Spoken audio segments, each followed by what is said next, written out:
You ever hear of a study so dangerous they had to bury it? Not with shovels and dirt, but with corporate lawyers, with threats, with a wall of institutional silence. It wasn't buried because it was flawed, but because it told the truth. A truth so profound, so earth-shattering it threatened to bring down an entire industry. Tonight, we're talking about a film called An Inconvenient Study. It's produced by Dell Bigtree, a man who walked away from an Emmy award-winning career as a producer on The Doctors to chase this very truth. And what he's uncovered, it's a bombshell. It's the story of a promise made, a promise broken, and a truth that refused to stay buried. You're talking about the vaccine study, right? The big one. The one they always said was impossible to do.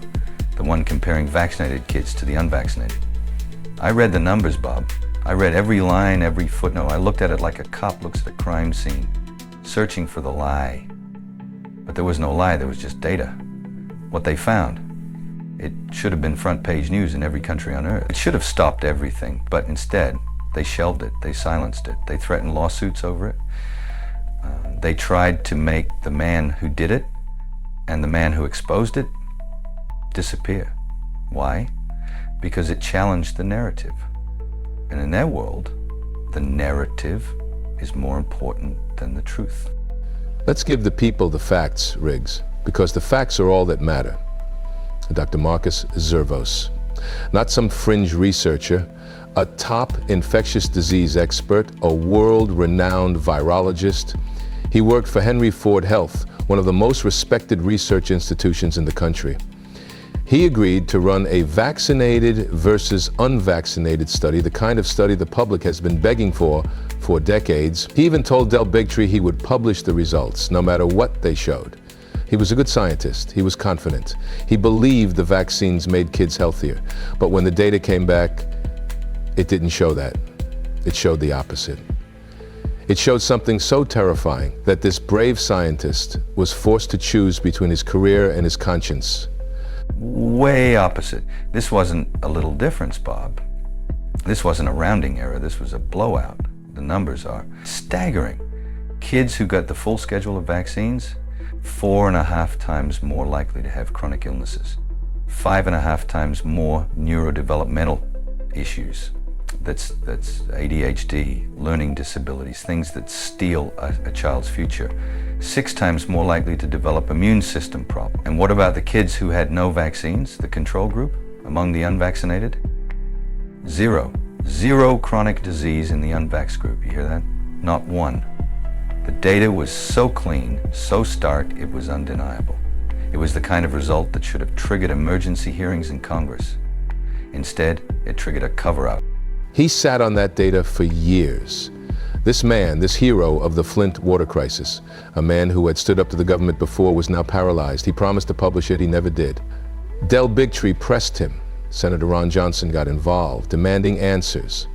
Finally, the study was leaked, not through a medical journal, but through the US Senate website, because no one else would touch it. And what did Henry Ford Health do? Did they engage in scientific debate? Did they promise a larger follow-up study? No. They came after them with lawyers. They sent cease and desist letters. They claimed the data didn't meet their standards, not because it wasn't real, but because it wasn't convenient. It was a threat to their business model. Now think about that for a second. Let's flip the script. If this study had shown that the unvaccinated kids were sicker, that they were riddled with disease, my God, they would have had it on every billboard from here to Beijing.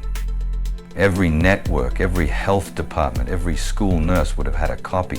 It would have been used to shut down any debate, to mandate even more shots, to label anyone who hesitated a public menace. They would have celebrated Dr. Zervos as a hero.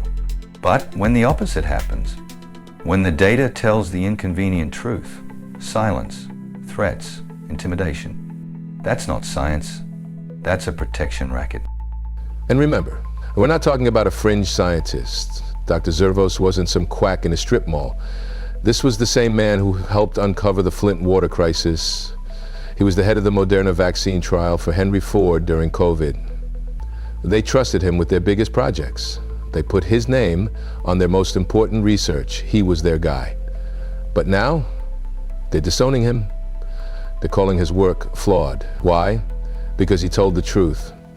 Quietly, reluctantly, on a hidden camera, he admitted the study was good, but he was afraid of being finished. He chose his job over the truth. But truth, nonetheless, has a way of getting out.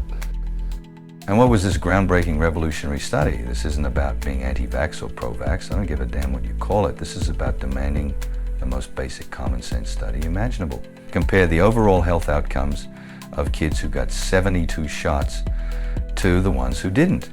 That's it, a simple A/B test. It's the first thing you do for any product you're about to give to millions of children, and nobody in our government, not the CDC, not the NIH, has ever done that study. They've had 50 years, trillions of dollars, and they've never done it. Why? What are they so scared of finding? And here's the kicker, the context that makes this so critical. Since the 1980s, childhood chronic illness in the United States has jumped from 12% to over 54%. More than half our children now have a chronic disease they will likely carry for the rest of their lives. Autism, allergies, ADHD, autoimmune diseases, skyrocketing, an epidemic. And what else skyrocketed during that same period? The childhood vaccine schedule. It went from just 10 shots to over 70. Is it a coincidence? Maybe. But shouldn't we have the courage to find out for sure? Shouldn't our children's health be more important than a corporation's stock price? You do the math. This film, An Inconvenient Study, isn't just about numbers on a page. It's about a system. It's about censorship. It's about fear. It's about how good science gets twisted, buried, and destroyed when careers and billion-dollar contracts are on the line. It's a look behind the curtain at how the sausage really gets made, and it's ugly. And Dell Bigtree is making it free to watch right now at inconvenientstudy.com. No ads, no big pharma sponsors, no corporate gatekeepers, just the data, just the story, just the truth. We don't need fear. We don't need propaganda. We need transparency. We need honest science. If the vaccines are truly making our children healthier, then show us, do the study, publish it for the world to see, end the debate once and for all. But if you can't, if you won't, then the silence becomes an answer in itself. And then it's time for every parent, every grandparent, every citizen in this country to ask the hardest question of all. What else have they been hiding from us? That's why we're here. You're not going to hear this on the evening news. You won't see it on the front page. But we'll keep digging, we'll keep exposing, and we'll keep speaking for the ones who can. So if you believe in truth, if you believe in accountability, then help us spread this. Like the video, leave a comment, share it with someone who needs to hear it. And if you haven't already, subscribe to the channel. This is Chris Dallas, Celebrity Recreations, and we're just getting started. Davi and Riggs, out.